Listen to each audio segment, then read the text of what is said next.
NBC Universal. We're assholes. Huge, gigantic assholes. Where am I? What is this, a garage? Yeah, it's a garage, genius. It's always been a garage. A cluttered, dingy garage that smells like mildew and candy for some reason. Well, don't look at me. I switched to coconut oil for skin lubrication. It's probably me. Autumnal and I use cocoa butter in our morning sex rituals. That's what I'm smelling. You two combined smell like a Mounds bar. Hey, Jason, why don't you slap on some almond oil so it'll smell like an almond joy in here? I hate Mounds. What are you? I'm the handsomest gay monster in 3 states. What's wrong with you? You were in the middle of a lengthy nerd diatribe about E.T. the extraterrestrial's genitalia, and then you just kind of drifted off. Did I? Are you abusing cough medicine again? You said you quit the blue stuff for good. Oh man, we're not gonna have to do another intervention, are we? No, I'm not doing cough medicine. Oh boy. Well, you're acting real weird. I'm fine. Is there a mirror handy? Over there in the corner next to Vermont's illegal fireworks, like always. Great. I'll be right back. Okay. All right, who thinks that Jason has fallen off the wagon? I thought the term was on the wagon. A wagon is involved. I don't know. I just can't believe that Jason would go back to drinking NyQuil again. Oh my fucking god! But he is acting a little weird. He sure is, and speaking as the only one out of the group that has no vices or addictions, I declare that Jason has relapse and requires our immediate meddling. Okay, here's the plan. I'll get a straitjacket, and then I'll speculate openly on Jason's sobriety on a Facebook post. No, you won't. Don't worry, I'll be super vague on the post. I'll just say that a friend that I hang out with in a garage every day is drinking the blue juice again. You won't do that because we don't know if he's actually back on the cough sauce. Okay, sorry for all the yelling and stuff. So, Fumbly. Fundy. Right. Fundy. Gary. AJ. We're all friends? It depends on who you ask and what mood we're in. Jason, are you feeling okay? Oh, I'm fine. Pin him down and see if his teeth are blue. Stop it. Look, Jason, I know that things around town have been stressful lately. Have you been sleeping well? Sure I have, Barry. Gary. Whatever. So, we're what? A bunch of circus freaks? No, I'm a trust-funded conspiracy theorist. Gary is a pansexual owner of a local sex shop, and Fundy is an openly gay, far-right conservative Christian and preacher.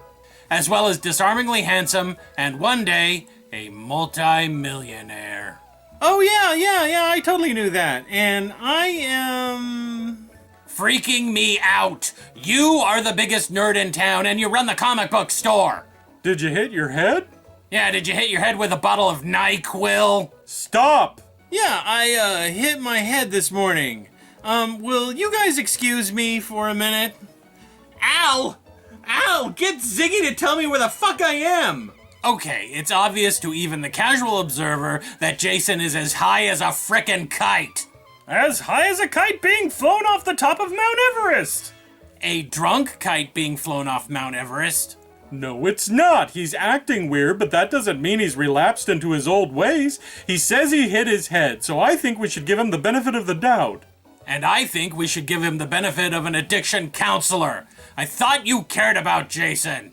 I do, I just don't want to jump to conclusions. But if he's hitting the old cough bottle again, then maybe we should act now. Yeah, we gotta get him in a locked room for several weeks to detox. No, we don't. Yes, we do. Otherwise, we run the risk of losing him to the seductive river of cough suppressants. Better safe than sorry. But we don't know if he's doing it again. Look, we just gotta trust that if he says he's not, then he's not. Fine. If you want proof, then I'll get you proof. You guys keep him here while I go to his house to rifle through his trash. Be sure to also look for any store receipts. If he bought NyQuil, he may have destroyed the bottles, but the evidence would be on the receipts. Good idea. Addicts are crafty. Don't give Fundy ideas, AJ. So, he's an addict now? Jason had a problem briefly 4 years ago and he stopped. Does that make him an addict forever?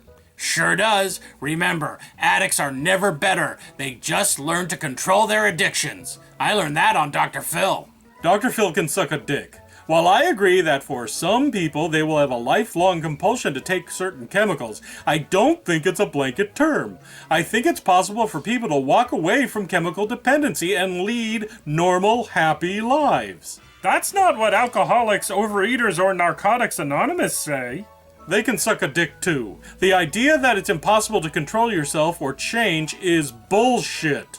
Well, the government supports them. They know that chemical addiction is something that addicts have to contend with for the rest of their miserable lives. Their pathetic, uncontrolled, miserable lives. Well, the government can share the same dick that Dr. Phil and Alcoholics Anonymous is sucking. AJ, you're the conspiracy theorist with a healthy distrust of the government. Tell him. Well, the federal government is very anti-drug, so they tend to support organizations that paint chemical dependency as the worst thing ever, and ignore other groups and scientific studies that contradict that narrative. But that's a conspiracy theory. Actually, it's not. Since the declaration of the war on drugs in the 70s, the federal government has funded and supported the groups and studies that portray addicts as helpless victims, drug dealers as evil scumbags, and drug culture as dangerous and detrimental to society, while ignoring any scientific research that says the opposite. Shows what you know. Drugs are bad and drug addiction is bad, and the people who do drugs are losers who can't control themselves. And who told you that? The government.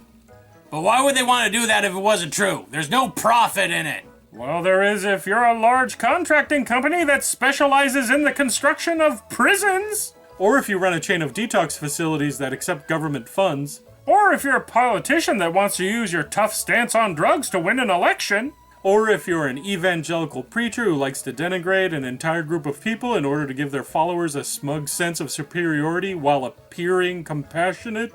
Enough! Look, you two liberal paranoids, we're getting off topic.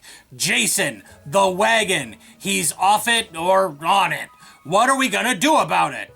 I'm not gonna do anything. I'm gonna wait and see. If I think that there's a real cause to be concerned, I'll talk to him. Some friend you are. AJ? There are any number of reasons why Jason is acting weird. Name one that doesn't have to do with NyQuil. He could be an Illuminati replicant. Aliens could be controlling him. He could be Jason from another dimension. Who knows? Maybe some other personality has leapt into his body from another time to change history for the better. Okay, now name one that doesn't come out of that crackerjack box of insanity you call a brain. Fundy, like I alluded to before, you just want Jason to be back on the blue stuff so you can be condescending and act morally superior. Well, who doesn't want that? I am proud to say that I have never done drugs or been an alkie. That makes me better than those poor morons who are too weak to resist temptation. It's the best of both worlds for you. You can be a smug jackass and call it compassion. I know, it's great. What do you guys think? Are people with drug or alcohol problems lost souls who will have to struggle with their addictions forever? And does that narrative enable certain people to adopt a false sense of superiority? Comment down in the I don't care section. Okay, shut up. Jason's coming back. Okay, so I talked to Al. Who's Al? I bet Al's his pusher man. A pusher man for something he could buy at the grocery store. Never underestimate criminals. Anyways, he says the quickest way for me to leap out of here has to do with you, Fundy. Leap out of here? Yeah, I'm not gonna bother to hide anything. I mean, I'm made of felt and I'm surrounded by monsters, and I can already feel my tenuous grasp on my own identity slipping away by the second.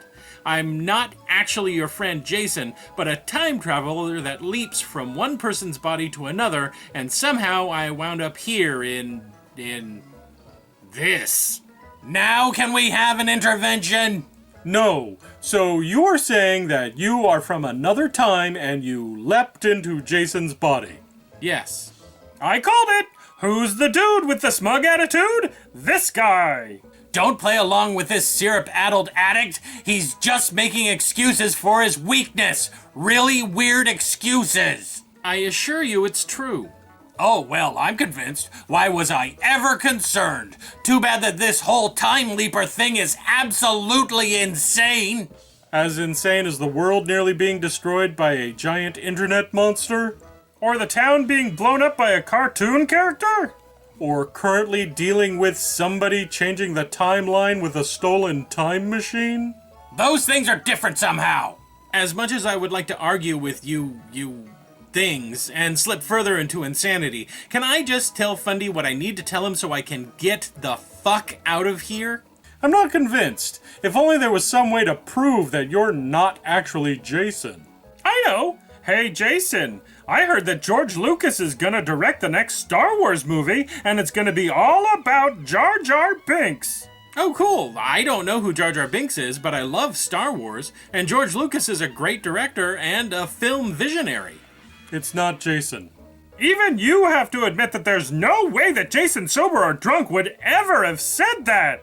Well, his brain is pickled in blue cough suppressant. He's not himself. He's... Okay, fine. It's not Jason. So, what's this thing you gotta help me with? Right. Fundy. Very soon you'll have to make a very difficult choice. When you do, choose sacrifice. What does that mean? I can't tell you much more, just that the fate of the entire universe depends on you to choose sacrifice. Okay, so what happens next? Well, if it worked, I'll leap out of Jason's body and wind up in a black baseball player back in 1950, or in Marilyn Monroe's bodyguard, or maybe even a chimpanzee. And if it didn't work? Oh, then I'll be stuck here forever, so... suicide, I guess. Well, here's hoping you leave. Now. I don't have any idea when or where I will have to make this decision that you say I have to make, but I promise that I will choose whatever that thing is you told me to remember. Hey, if you're not really Jason but some other dude in there, I just had a really naughty idea. I mean, if you're up for it. Gross. I thought you weren't attracted to Jason. I'm not, but right now, that's not Jason, technically. Oh, please get me out of here! Just remember, Fundy, sacrifice. Everything and everyone you care about hangs in the balance. Hey, NBC again, just to remind you that we're huge, festering assholes. And then they got married and the High Arbiter virtually disappeared. Al? I'm back. Sam didn't screw anything up, did he? He didn't break up with my girlfriend or ruin my credit rating or anything. No, he just told Fundy some cryptic thing. And Gary wanted to have sex with him! Dude. Oh, please, you'd be disappointed if I didn't at least think about it. Point taken. Anything else happen? Fundy thought you were abusing NyQuil again! Well, how was I supposed to know that Jason's body had been taken over by a time traveler? Your faith in my sobriety is truly touching, Fundy. So what did he tell you? Al made it sound super important, like universe-endingly important. I don't know. I'm hungry. Who wants tacos? Hey everybody, it's me, Oswald. Here to remind you to go to the Lemme Listen podcast website and go down and listen to the Lemme Listen podcasts that are on that website. Like this one. Lemme Finish with Jason Hornick and Atticus Blake. And Jason and Atticus talk about stuff and they read listener stories and they make fun of it and then they make fun of each other and then they make fun of everybody and then they make fun of me. We've never made fun of you on the show. You promise? You don't promise? We have mentioned you on the show. In a good way or a bad way? Why don't you do the other shout out? Okay.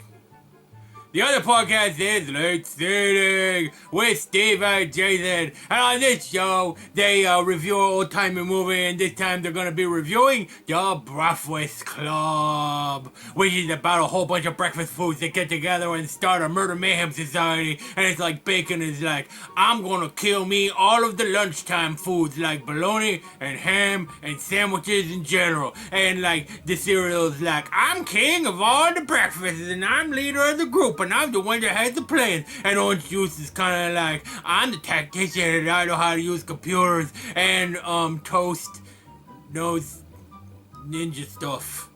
And it's a really good movie, and then all the breakfast foods, they get together and say, we're the Breakfast Club, and they start attacking lunch and dinner's all like, I'm king of everything, no one ever goes on a breakfast date, you only go out on a dinner date, that's why I'm your best, and breakfast is like, we're changing the rules, and then they shoot guns and they shoot dinner right in the head, and it ends and they all walk away and they have a laughy joke. That's not what the movie is. That is what the movie is now.